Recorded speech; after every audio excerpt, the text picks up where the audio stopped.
Hello and welcome to the channel. I have said it many times and I will say it again. The success of your AI application not only depends upon the model you choose, but maybe more importantly, on the data set which you are going to fine tune or use that model with. When working with larger data sets, normally you come across NumPy and Pandas library. NumPy focuses on numerical computations, while Pandas focus on data manipulation and analysis. Whereas NumPy enables efficient numerical computation with multi-dimensional arrays and matrices, Pandas provides data structure, which is series and data frames, for efficiently handling structured data, including tabular data and time series data. Both of them are really cool. But the problem is that when working with larger data sets, traditional libraries like NumPy and Pandas can run into memory issues, slowing down or even crashing your system. This is because they load the entire dataset into memory or RAM for processing. This is where this tool Dask comes very handy. Dask helps you handling larger dataset in two primary ways.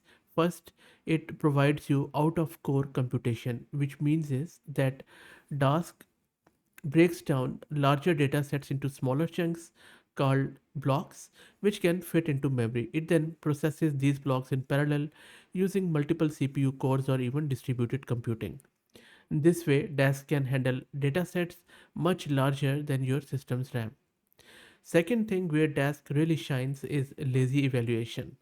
Dask uses a technique called lazy evaluation where it only loads and processes the data when you explicitly ask for the results. This avoids loading unnecessary data into memory, which of course reduces memory usage. So by using these techniques, Dask enables you to process data sets larger than your system's RAM, plus it scales computations to multiple CPU cores or distributed clusters. You also work with data sets that would otherwise be too large for pandas or NumPy.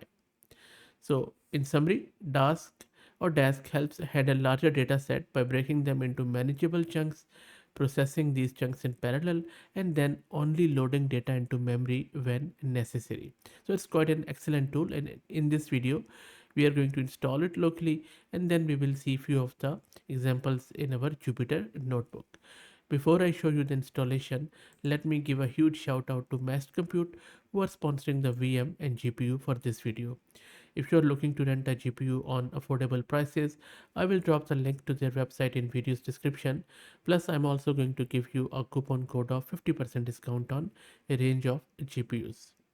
Before I move forward, Dask is not really only confined to data sets. You can do a lot of other things with it too. So feel free to explore it on their website and I will drop the link to it in video's description. For the purpose of this video, I'm using this Ubuntu 22.04 and though not needed for this one, I'm also having a GPU courtesy Massed Compute, this NVIDIA RTX A6000 with 48 GB of VRAM. Let me clear the screen. I'm going to install it in Conda environment, which will keep everything separate from my local system. So you can see that it is loading and it is getting activated. That is done.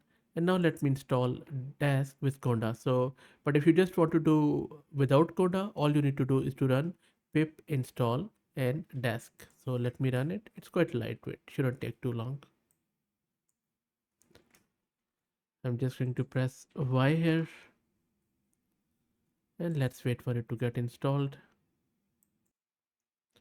And Dask is done. Let me clear the screen. Next up, let me create a Conda Jupyter notebook and then launch it in the browser. Let's wait for it to get launched. While it launches, let me show you a sample dataset which I will be using. I'm just going to open it. So this is a CSV file which contains a lot of financial dummy data. It contains segment, country, product, and a lot of other stuff. It's quite big data set. And so you see that it is in my text file. So this is a data set which I'm going to play with by using this task. So, and you can see that my Jupyter notebook is also launched. Let's import the Dask data frame And then we are going to read this CSV file which I just showed you in that data frame. So now this data frame contains my CSV file, and now we can perform a lot of operations on our data set quite easily. So for example, if you want to calculate the mean value of units sold, so if I showed you that data set again, so you see that there is this unit sold column, and I'm just trying to check out its mean value. And for that, all I'm doing it, I'm just using that data frame, and then I'm computing that unit sold's mean. And there you go, we have our mean value from all the units sold. Next up, you can also do group by and compute in parallel. For example, there is also a discounts column, and I just want to compute the sum of it after grouping by. And there you go, it has shown us the segment, country, and it has order by and group by this unit sold. How cool is that? So there's a lot of information, and it has printed 510 rows into 15 columns, and it has also skipped some of them. Okay, next up, you can also do the filtration with it. For example, you want to filter rows where units sold are greater than 1500. So you can run it, and there you go. And it is very quick. So it has just filtered down all the data, and you can just go through it if you like. Similarly, you can group by country and product, and then compute the sum of units sold. And your okay, sorry, so I just misspelled it. Let me fix it. So I have fixed a typo in the name of product here. There was just an extra space, and now you can see that it has grouped it by very nicely. Country, product, how good is that? And then you can also display what is in your dataset by just doing df.head, and it is going to show you the top rows from your data head if you want to check it out. You can also compute mean of unit sold and sum of sales for each country. And there you go, it has produced a very finely extracted information from your data set. Similarly, if you want this date column to be converted to datetime format, you can simply use this command. And if you want to print it, all you need to do is to just compute it like this and print it. There you go. So it is now in the datetime format. Similarly, if you want to filter rows for a specific year, all you need to do is to just apply that filter.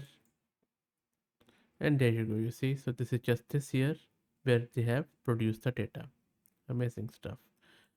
Also, if you want to do the cumulative sum of sales for each country or whatever your criteria is, you can simply use the group by clause here.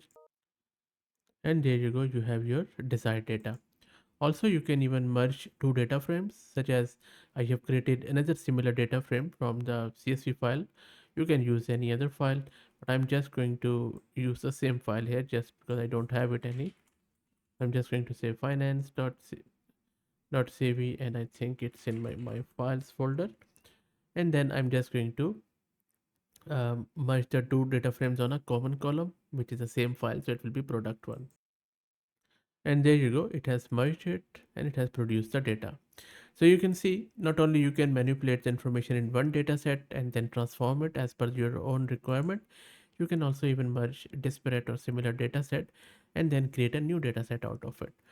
So that's it. I hope that you enjoyed it. Let me know what do you think. If you think that you can use it in any of your data pipeline or LLM pipeline, would be keen to hear your use case.